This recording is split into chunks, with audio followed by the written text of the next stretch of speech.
प्रधानमंत्री आज video conferencing के माध्यम से स्मार्ट इंडिया हैकाथॉन के ग्रैंड फिनाले के प्रतिभागियों से करेंगे संवाद। ग्रैंड फिनाले 19 से 23 दिसंबर तक होगा आयोजित।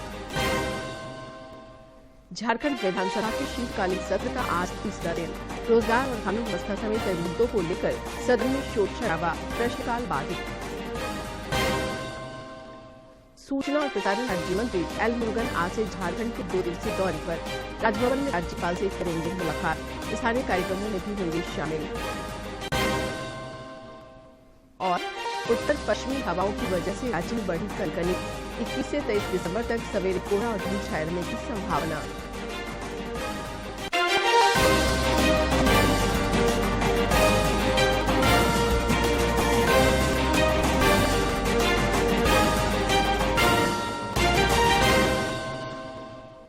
नमस्कार, खबरें झारखंड में आपका स्वागत है। मैं हूं शीला और अब समाचार विस्तार से। प्रधानमंत्री नरेंद्र मोदी आज वीडियो कॉन्फ्रेंसिंग के माध्यम से स्मार्ट इंडिया हैकाथॉन के ग्रैंड फिनाले के प्रतिभागियों से संवाद करेंगे। ग्रैंड फिनाले का आयोजन 19 से 23 दिसंबर तक होगा। आज वीडियो कॉन्फ्रेंसिंग के माध्यम से स्मार्ट इंडिया हैकाथॉन 2023 के ग्रैंड फिनाले के प्रतिभागियों के साथ बातचीत करेंगे। इस अवसर पर प्रधानमंत्री प्रतिभागियों को संबोधित भी करेंगे। प्रधानमंत्री के युवा नेतृत्व वाले विकास के विजन के अनुरूप स्मार्ट इंडिया हैकाथॉन एक राष्ट्रव्यापी पहल है, जिसके तहत छात्रों को सरकार के मंत्रालयों और विभागों, उद्योगों और अन्य संगठनों की गंभीर समस्याओं को हल करने के लिए एक मंच प्रदान किया जाता है। इस साल SIH का ग्रैंड फिनाले आज से 23 दिसंबर तक आयोजित हो रहा है। SIH 2023 में 44,000 टीमों से 50,000 से अधिक विचार प्राप्त हुए हैं, जो पहले SIH की तुलना में लगभग 7 गुना वृद्धि को दर्शाते हैं। देश भर के 48 नोडल केंद्रों पर आयोजित होने वाले ग्रैंड फिनाले में 12,000 से अधिक प्रतिभागी और 2,500 से अधिक सलाहकार भाग लेंगे। अंतरिक्ष प्रौद्योगिकी, स्मार्ट शिक्षा, आपदा प्रबंधन, रोबोटिक्स और ड्रोन, विरासत और संस्कृति सहित विभिन्न विषयों पर समाधान प्रदान करने के लिए इस वर्ष ग्रैंड फिनाले के लिए कुल 1,282 टीमों का चयन किया गया है। भारतीय जनता पार्टी की संसदीय दल की बैठक आज नई दिल्ली स्थित संसद भवन परिसर में हुई। बैठक में प्रधानमंत्री नरेंद्र मोदी और पार्टी के केंद्रीय अध्यक्ष JP नड्डा समेत कई सांसद शामिल हुए। से जुड़े हुए हैं जो पारित हो चुके हैं और अभी आने वाले इस हफ्ते में, क्योंकि ये लास्ट वीक है, उसमें पारित होने जरूरी है। इसी पर बात करने के लिए अनुज यादव हमारे साथ जुड़े हैं। अनुज, संसदीय दल की बैठक जिसकी अगुवाई प्रधानमंत्री कर रहे हैं, क्या एजेंडा है आज का? देखिए, बीजेपी संसदीय दल की बैठक बिल्कुल चल रही है और इसमें दोनों सदनों, चाहे लोकसभा की बात करें या राज्यसभा की, सभी सांसद इसमें शामिल हो रहे हैं और प्रधानमंत्री नरेंद्र मोदी इस बैठक की अगुवाई कर रहे हैं। सबसे बड़ी बात यही है आंचल की जिस तरीके से संसदीय दल की बैठक होती है तो उसमें जो दिशा निर्देश हैं प्रधानमंत्री की तरफ से दिए जाते हैं कि आने वाले समय में किस तरीके से पार्टी को काम करना है, बीजेपी संसदीय दल के जो नेता हैं उनको किस तरीके से काम करना है, सदस्यों को काम करना है। पिछली अगर मैं कई बैठकों की बात करूं तो प्रधानमंत्री हमेशा इस बात पर जोर देते रहे हैं कि सांसद जो हैं वो ज्यादा से ज्यादा अपने क्षेत्रों के अंदर जाएं, अपनी जनता के बीच में रहें और सरकार के द्वारा जो कार्य किए गए हैं वो जनता के बीच में पहुंचने चाहिए अंतिम पायदान के। संसद के शीतकालीन सत्र के दौरान शोर शराबे के कारण प्रश्नकाल बाधित रहा। सदन की कार्यवाही शुरू होने पर विपक्षी सदस्य तख्तियां लेकर सदन के अंदर प्रवेश कर गए। लोकसभा अध्यक्ष ओम बिरला ने इस पर कड़ी नाराजगी जताई। उन्होंने कहा कि सदन में हर मुद्दे पर चर्चा कराने के लिए सभी को मौका दिया जाएगा, लेकिन तख्तियां लेकर सदन में आना मर्यादा के खिलाफ है। उन्होंने कहा कि सदन की मर्यादा को बनाए रखना हम सभी की जिम्मेदारी है। इसके बाद शोर शराबे के कारण लोकसभा की कार्यवाही दोपहर 12 बजे तक के लिए स्थगित कर दी गई। उधर राज्यसभा में भी यही स्थिति बनी रही और कार्यवाही 12 बजे तक के लिए स्थगित कर दी गई। आसन तक नजदीक आप आ जाए, आसन के ऊपर तक चल जाए, ये आपके परंपरा है, आपकी प्रॉपर्टियां है। इस तरीके से सदन चलाना चाहते हैं आप, ये मर्यादा है आपकी। माननीय सदस्यगण, मर्यादा अपने रखे, विचारधारा के आधार पर अपनी बात कहें। असहमति व्यक्त करना, आलोचना करना सबका अधिकार है, लेकिन सदन नियम, प्रक्रिया और व्यवस्था से चलता है। आप ये मर्यादा करना चाहते हैं, पूरा देश आपके इन व्यवहार को देख रहा है। ये देश का सबसे लोकतांत्रिक संस्था है। माननीय सदस्य, मैं आग्रह करता हूं सदन की मर्यादा को बनाए रखें। केंद्र सरकार ने कोविड संक्रमण के मामलों में वृद्धि और देश में नए वेरिएंट के मामले का पता चलने के बीच राज्यों तथा केंद्र शासित प्रदेशों को लगातार निगरानी बनाए रखने को कहा है।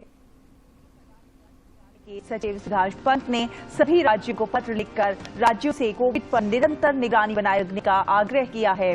केंद्र ने राज्यों को नियमित रूप से जिलेवार SARI और ILI मामलों की रिपोर्ट और निगरानी करने को कहा है। वहीं राज्यों को अधिक संख्या में RT-PCR परीक्षण कराने और पॉजिटिव मामलों के नमूने को जीनोम टेस्टिंग के लिए प्रयोगशालाओं में भेजने को कहा है।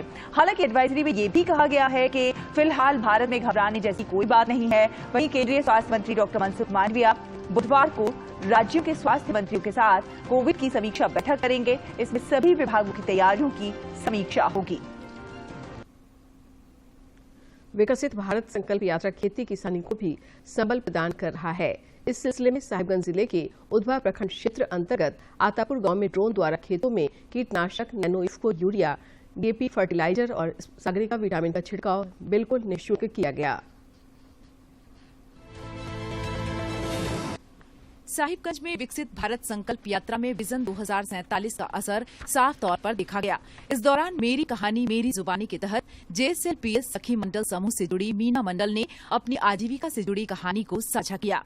कार्यक्रम में आए PM किसान सम्मान निधि, PM आवास और आयुष्मान कार्ड के लाभार्थियों ने अपने विचार साझा किए। आयुष्मान कार्ड का योजना जो चलाया है तो मैंने ये कार्ड बनाया हूँ कि भविष्य में देखो हमको कुछ गंभीर या बड़ी बीमारी हो जाए तो हमको इसका उपचार करने को सुविधा मिलेगा।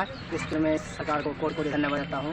इसके पहले शौचालय के लिए अभाव था तो हम लोग बाहर में जाकर शौच करते थे। भारत सरकार के द्वारा दिया गया शौचालय का भी उपयोग कर रहे हैं, बहुत अच्छा से उपयोग कर रहे हैं। मैं इसके लिए सरकार को धन्यवाद देना चाहता हूँ। प्रधानमंत्री आवास और आयुष्मान कार्ड के नए लाभुकों को योजना का प्रशस्ति पत्र देकर सम्मानित किया गया। वहीं कार्यक्रम में स्वयं सहायता समूह से जुड़ी पंचायत की महिलाओं को आजीविका संवर्धन के लिए 1.5 लाख रुपए का डमी चेक भी प्रदान किया गया। इस दौरान किसानों के बीच ड्रोन के माध्यम से कीटनाशक इफ्को यूरिया फर्टिलाइजर छिड़काव के लिए किसानों को जागरूक किया गया। प्रधानमंत्री नरेंद्र मोदी द्वारा चला जा रहा है ड्रोन एक उपयोगी विकसित यंत्र है। इससे समय का बहुत बचत होता है और इससे हम लोग का बहुत फायदा भी होता है। इसके लिए नरेंद्र मोदी जी का बहुत बहुत धन्यवाद। है जिसमें कि घर बनाए हैं रहने के लिए, पहले घर नहीं था तो प्रधानमंत्री आवास मिलने के कारण पक्का घर बनाए। साहिबगंज के उधवा प्रखंड के राधानगर पंचायत की मुखिया पिंकी उरांव ने दीप प्रज्वलित कर कार्यक्रम का उद्घाटन किया और ग्रामीणों को विकसित भारत संकल्प की शपथ दिलवाई। दूरदर्शन समाचार के लिए साहिबगंज से संजय गुप्ता की रिपोर्ट। विकसित भारत संकल्प यात्रा के कारवां से अब शहरी इलाकों के लोग भी जुड़ने लगे हैं। संकल्प यात्रा के दौरान रांची के हरमो इलाके में जागरूकता वैन ने बड़ी संख्या में लोगों को अपनी ओर आकर्षित किया। केंद्र प्रायोजित जन कल्याणकारी योजनाओं से अधिक लोग जुड़े और इसका लाभ उठाएं, इस उद्देश्य से शुरू किए गए विकसित भारत संकल्प यात्रा का व्यापक असर देखने को मिल रहा है। ग्रामीण इलाकों के बाद अब विकसित भारत संकल्प यात्रा शहरी इलाकों में भी लोगों के बीच पहुंच रहा है। संकल्प यात्रा का शुभारंभ जो है वो 16 तारीख को शहरी इलाकों में भी किया गया है। उससे पहले एक महीना तक ग्रामीण इलाकों में इसे चलाया गया था इस रथ को। इसका सक्सेस देखते हुए अब शहरी इलाकों में 16 तारीख को प्रधानमंत्री जी ने इसका शुभारंभ किया है। विकसित भारत संकल्प यात्रा के दौरान रांची के लाभुकों ने बताया कि केंद्र की योजनाओं का सहारा मिलने से उनके जीवन में बड़ा बदलाव देखने को मिल रहा है।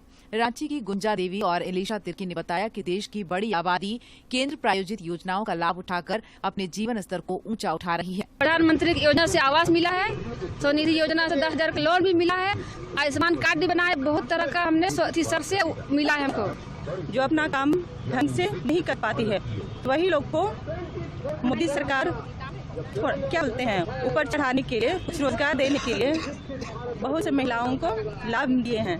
रांची की मंदाकिनी देवी समेत अन्य स्थानीय लोगों ने भी प्रधानमंत्री नरेंद्र मोदी द्वारा शुरू की गई योजनाओं की जमकर तारीफ की।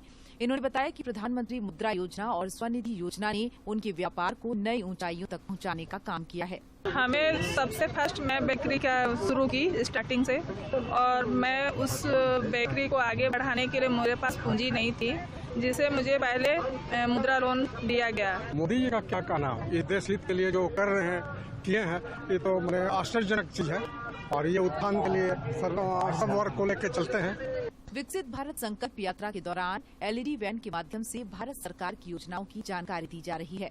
मौके पर लोगों को सरकार की योजनाओं से अवगत कराने वाले कैलेंडर और पम्पलेट समेत अन्य पाठ्य सामग्रियों का वितरण किया जा रहा है। दूरदर्शन समाचार के लिए रांची से कर्मवीर की रिपोर्ट।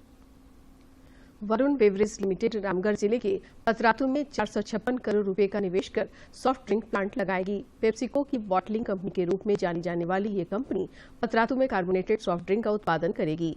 साथ ही milk waste drink, value added dairy product और ड्रिंक के लिए बोतल का उत्पादन किया जाएगा। इसके अलावा कंपनी द्वारा 4 megawatt solar power energy generate कर आसपास के क्षेत्र में पावर सप्लाई भी की जाएगी। इसे लेकर कल मुख्यमंत्री आवास में मुख्यमंत्री की मौजूदगी में MOU पर हस्ताक्षर किया गया। इस मौके पर उद्योग सचिव जितेंद्र सिंह और वरुण बेवरेज लिमिटेड के अध्यक्ष रविकांत जयपुरिया ने MOU पर हस्ताक्षर किया।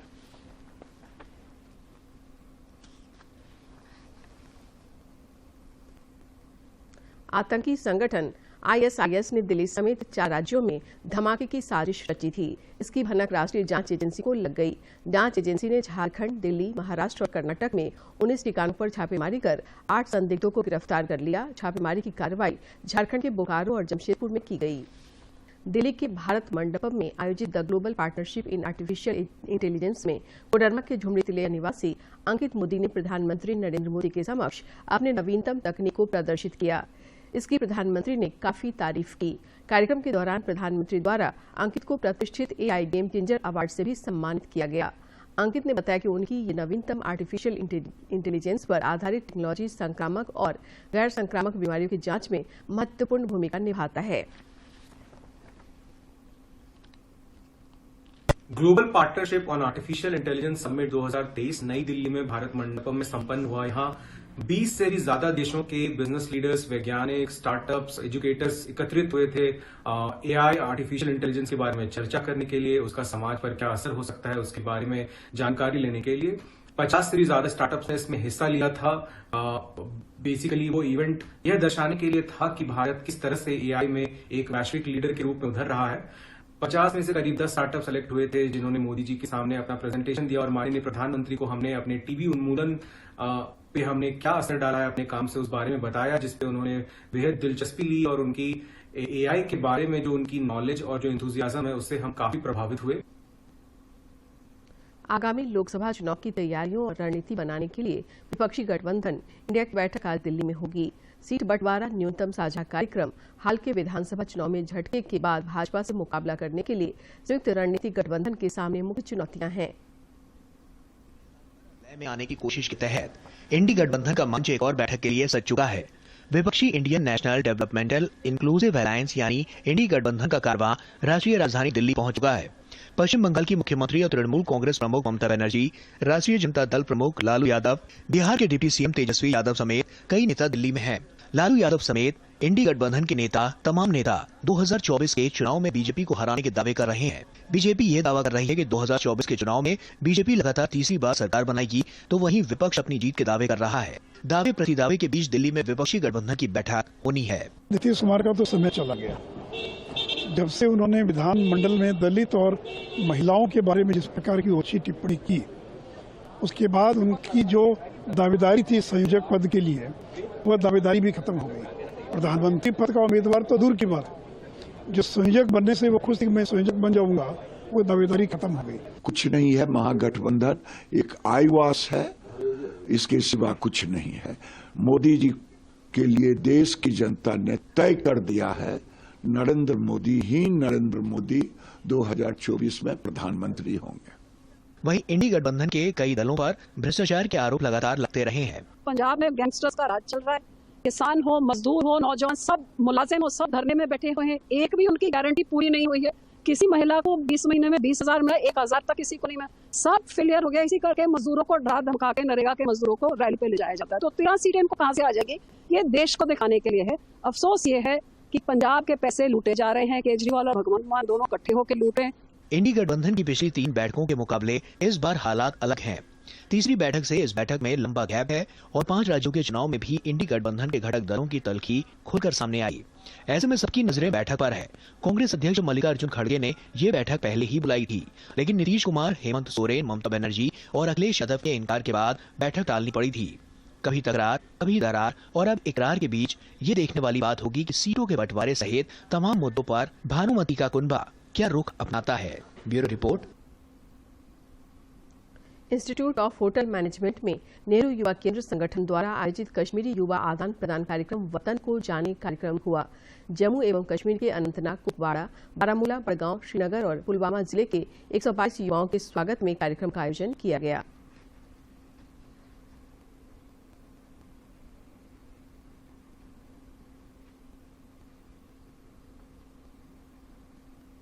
रांची के उपायुक्त राहुल कुमार सिन्हा की अध्यक्षता में पीसी एंड पीएनडीटी की बैठक हुई। इस दौरान अस्पताल और क्लिनिक के नए निबंधन और नवीकरण के अभ्यावेदन पर समिति ने विचार विमर्श किया। इस दौरान उपायुक्त ने सभी अल्ट्रासाउंड क्लिनिक का सख्ती से निरीक्षण करने और लिंग निर्धारण करने वाले क्लिनिक पर कड़ी कार्रवाई का निर्देश दिया।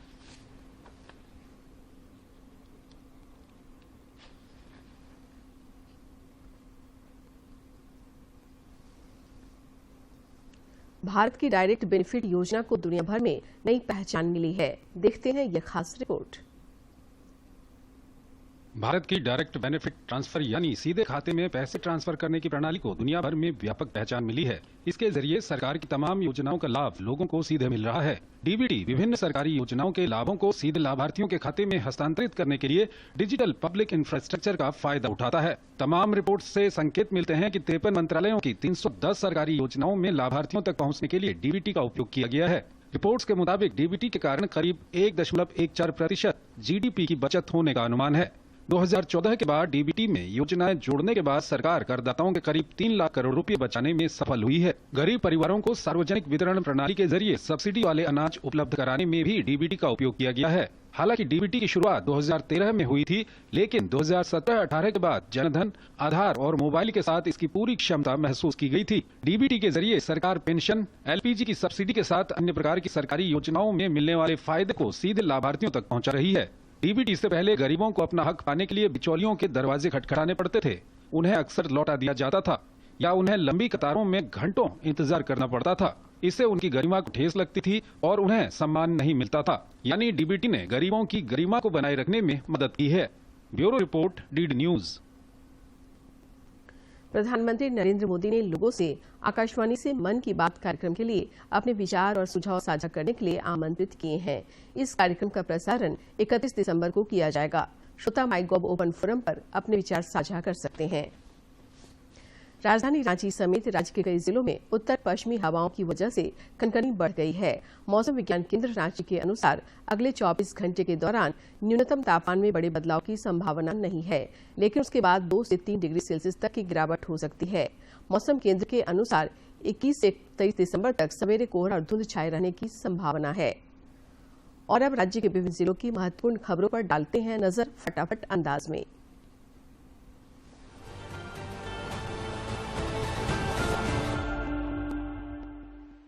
सर्वोच्च न्यायालय के न्यायाधीश संजय करोल ने चतरा जिले का दौरा किया। उनके इटखोरी परिसदन आगमन पर प्रधान जिला एवं सत्र न्यायाधीश राकेश कुमार सिंह और उपायुक्त अबू इमरान ने सम्मान प्रकट करते हुए पौधा एवं मोमेंटो भेंट कर उनका स्वागत किया।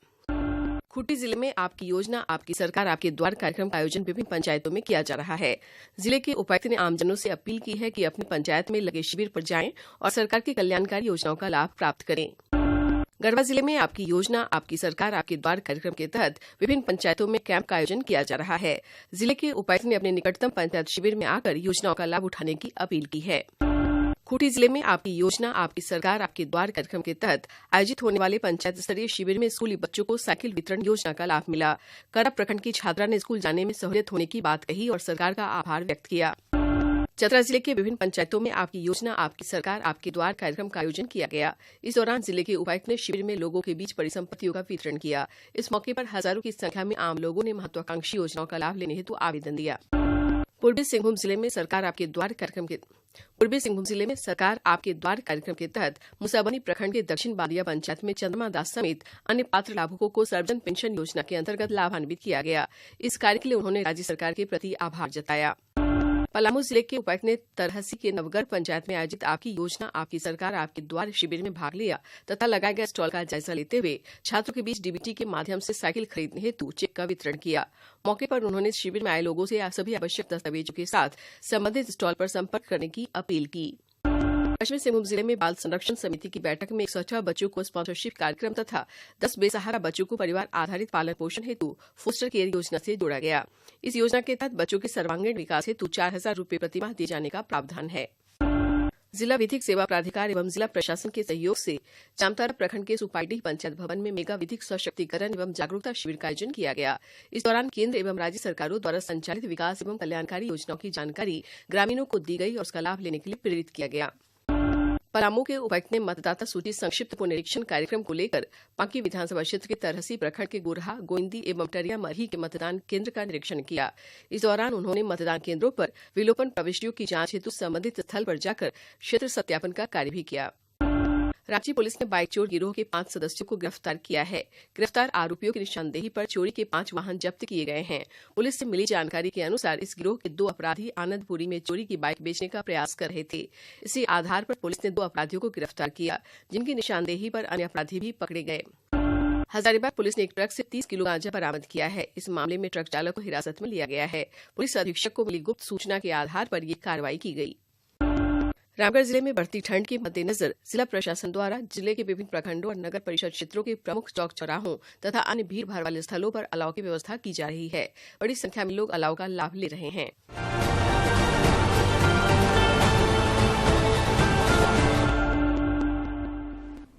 और अब बात कारोबार जगत की।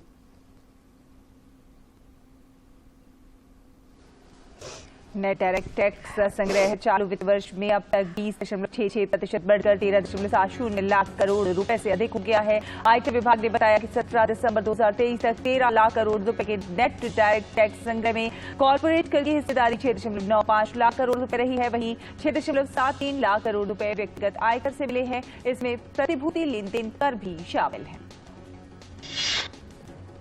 यूनिफाइड पेमेंट्स इंटरफेस लेन देन वित्त वर्ष 2017-18 के 92 करोड़ से बढ़कर वित्त वर्ष 2022-23 में 8,000 करोड़ हो गया है। इसमें सालाना आधार पर 147% की वृद्धि दर्ज की गई। प्रधानमंत्री मुद्रा योजना के तहत स्वीकृत कुल 44.46 करोड़ ऋणों में से 69% ऋण महिलाओं को स्वीकृत किए गए हैं। इसके साथ ही स्टैंड अप इंडिया के तहत स्वीकृत कुल 2.09 लाख ऋणों में से 84% महिला उद्यमियों को स्वीकृत किए गए।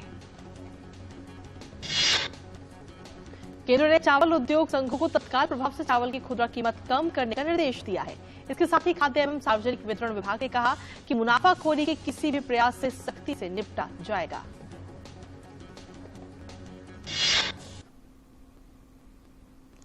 अंत में मुख्य समाचार एक बार फिर। प्रधानमंत्री आज वीडियो कॉन्फ्रेंसिंग के माध्यम से स्मार्ट इंडिया हैकाथॉन के ग्रैंड फिनाले के प्रतिभागियों से करेंगे संवाद। ग्रैंड फिनाले 19 से 23 दिसंबर तक होगा आयोजित। झारखंड विधानसभा के शीतकालीन सत्र का आज तीसरा दिन। रोजगार और कानून व्यवस्था सहित कई मुद्दों को लेकर सदन में शोर शराबा, प्रश्नकाल बाधित। सूचना और प्रसारण राज्य मंत्री एल मुरुगन आज से झारखंड के 2 दिवसीय दौरे पर। राजभवन में राज्यपाल से करेंगे मुलाकात। स्थानीय कार्यक्रमों में भी होंगे शामिल। और उत्तर पश्चिम हवाओं की वजह से राज्य में बढ़ी कनकनी। 21 से 23 दिसंबर तक सवेरे कोहरा और धुंध छाए रहने की संभावना।